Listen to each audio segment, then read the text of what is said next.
Oi, aqui é o Rodrigo Vilela do canal Leia Pra Ver e hoje vou falar sobre 5 dicas de quadrinhos e mangás.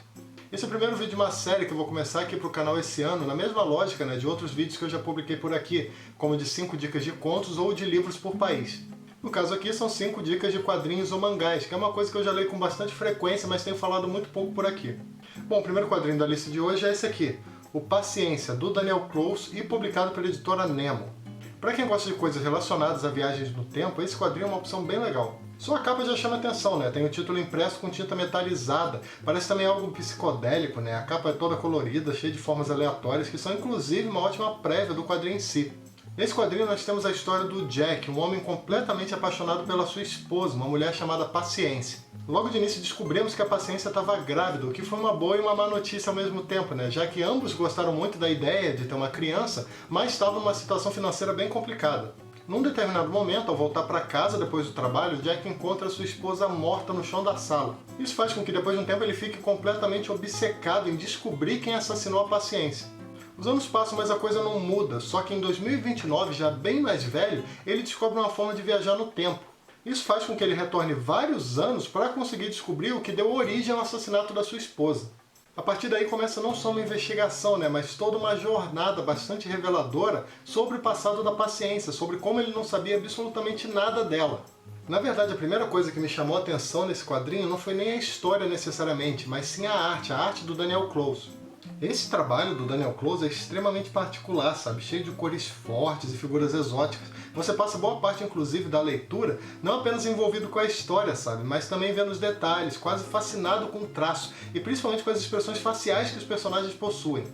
O quadrinho Paciência, ao meu ver, é uma boa graphic novel sobre viagem no tempo. Está tudo muito bem construído, o que é muito importante, inclusive, para uma história desse tipo. Os personagens todos são muito interessantes, principalmente o próprio Jack, que é um homem extremamente confuso, complicado, mas ao mesmo tempo é uma pessoa muito determinada.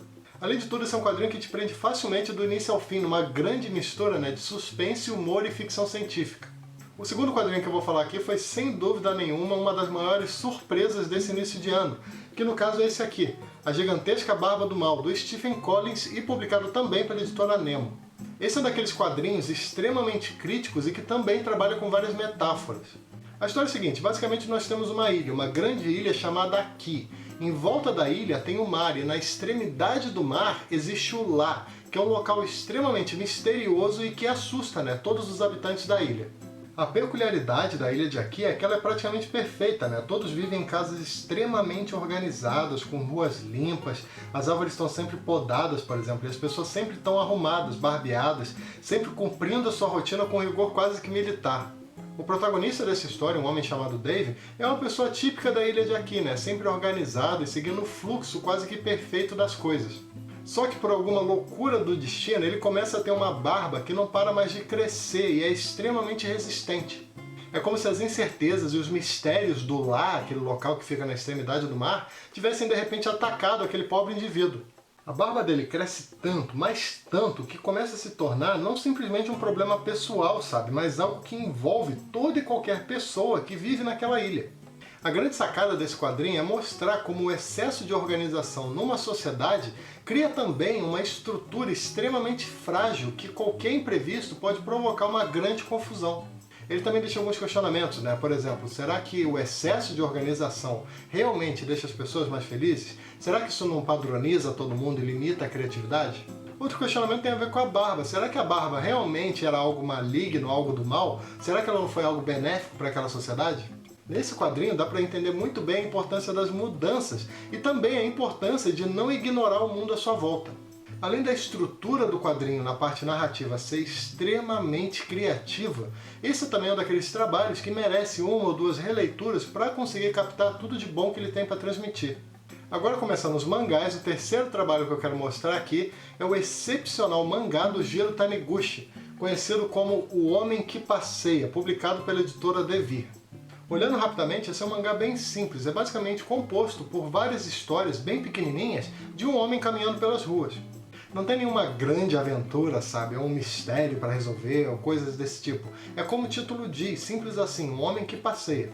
O mangá do Taniguchi, do Jiro Taniguchi, é um trabalho que conversa bastante com o hábito da sociedade japonesa de admirar e contemplar a natureza, como por exemplo acontece na época das cerejeiras. Essa aparente simplicidade esconde algo muito maior, sabe? Que é a importância de valorizar as pequenas coisas, de admirar a natureza e de perceber tudo de bom que temos à nossa volta. Você tem histórias, por exemplo, do homem admirando os pássaros. Tem também histórias, por exemplo, do homem caminhando de noite, ajudando crianças do bairro. Tem histórias dele subindo a montanha, saltando uma estação antes do trabalho para ir caminhando o resto do trajeto, e muitas outras coisas. É importante perceber também que esse mangá faz bastante referência à própria literatura japonesa. O ato de contemplar as pequenas coisas, contemplar a natureza, realizado pelo protagonista desse mangá, tem muito a ver com os personagens desse livro aqui, o Kyoto, do Yasunari Kawabata, que é um livro que eu fiz resenha aqui recentemente para o canal. Tem também um capítulo mais pro final do mangá que faz uma homenagem indireta ao Natsume Soseki, que é um dos escritores japoneses mais importantes. O ato de caminhar, sabe, sem compromisso, calmamente, é algo que pode ser muito mais enriquecedor para a nossa vida do que podemos imaginar. E esse trabalho aqui do Jiro Taniguchi é um mangá que mostra muito bem isso, você se sente até mais calmo depois de ler.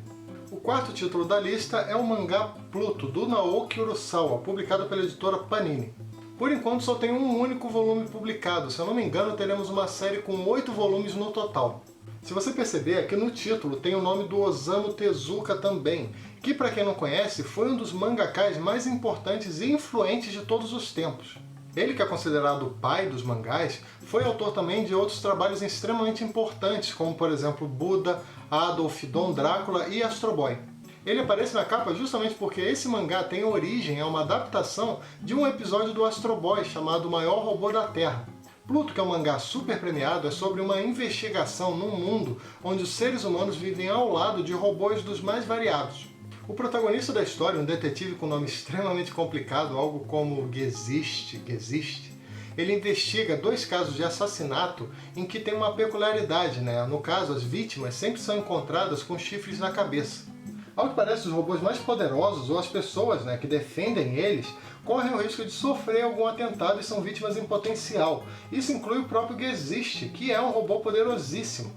Isso faz com que a investigação, né, não seja tão imparcial assim, já que ele também está tentando salvar a si mesmo.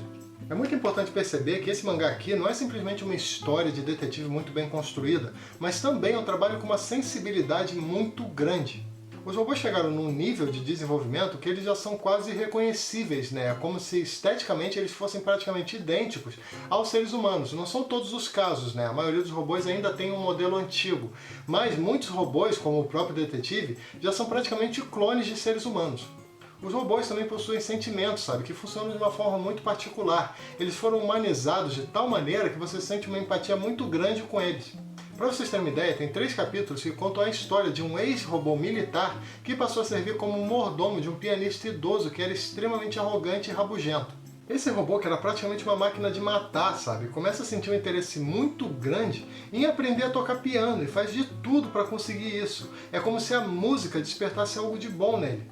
O mangá todo é excelente, sabe? Mas só esses 3 capítulos já me fizeram ver que esse mangá aqui tá num outro nível, sabe? Ele tá num outro patamar, sinceramente. E olha que esse é só o primeiro volume, sabe? Eu mal posso esperar pelos outros. Para terminar, o 5º e último título da lista é esse mangá aqui, o Battle Angel Alita, do Yukito Kishiro e publicado pela editora JBC. Essa edição atual é uma coleção pequena, vão ser 4 volumes no total, sendo que por enquanto só foram publicados 2 volumes. Esse primeiro aqui que eu já mostrei, né? Que é o primeiro volume, e esse segundo aqui, o segundo volume que foi publicado recentemente. Nesse mangá nós temos uma história que se passa na cidade de Sukata, que recebe todo o lixo de uma cidade que fica logo em cima, sabe? Uma cidade flutuante chamada Zalem. Quem vive na cidade de baixo, na cidade de Sukata, não tem a menor ideia do que existe em Zalem e também não pode nem visitar aquele local. Um certo engenheiro chamado Daisuke Ido, enquanto coletava, peças na montanha de lixo, encontra a parte de cima de uma ciborgue que ele dá o nome de Alita.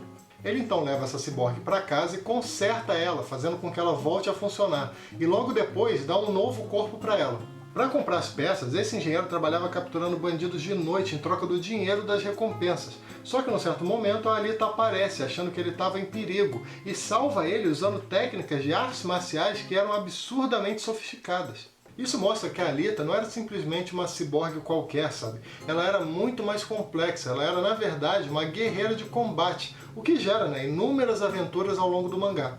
Os trabalhos de cyberpunk, especialmente os mangás, né, eles são muito conhecidos pela alta carga de reflexões que eles possibilitam, o que normalmente exige uma leitura um pouco mais atenta. Só que no caso do Alita, sabe, é uma coisa muito mais tranquila. O mangá ele tem os elementos do cyberpunk, tem a crítica social, mas ele é um mangá, um trabalho, né, muito mais voltado para a ação e para o combate. O traço desse mangá também me agradou bastante, sabe? Eu achei extremamente bonito. Tem algumas páginas, inclusive, que são daquelas de você ficar parado, sabe? Admirando e percebendo todos os detalhes que tem ali. O Alita já é considerado um clássico até. Tem muita gente, inclusive, que coloca ele na lista dos preferidos. Se você gosta de histórias de ação num ritmo mega acelerado e com personagens mega cativantes, o Alita é uma ótima opção de leitura para você. Bom, é isso, espero que tenha gostado desse, né, que foi o primeiro vídeo da série com 5 dicas de quadrinhos e mangás, e já no mês que vem eu publico o próximo vídeo desse tipo aqui no canal. E aquilo, se você gosta do conteúdo que eu publico por aqui, tem interesse em ajudar na manutenção do canal, eu vou deixar aqui na descrição alguns links da Amazon em que basta você clicar nesses links e efetuar qualquer pedido através deles, que o canal recebe uma pequena comissão. Eu vou deixar aqui embaixo também o link desses mangás e desses quadrinhos que eu citei aqui hoje para quem tiver interesse. E também não esquece de dar aquela curtida que ajuda bastante o canal, se inscreve aqui embaixo para ficar sabendo das novidades e clica logo depois no sininho que fica ao lado do botão de inscrição para receber as notificações cada vez que eu lançar um vídeo novo por aqui. Também deixa um comentário falando se você já leu algum desses quadrinhos, algum desses mangás e também compartilhe esse vídeo com seus amigos através das redes sociais. E eu também quero te convidar para visitar o meu blog, o leiaparaviver.com.br, beleza? Então é isso aí, até o próximo vídeo. Tchau!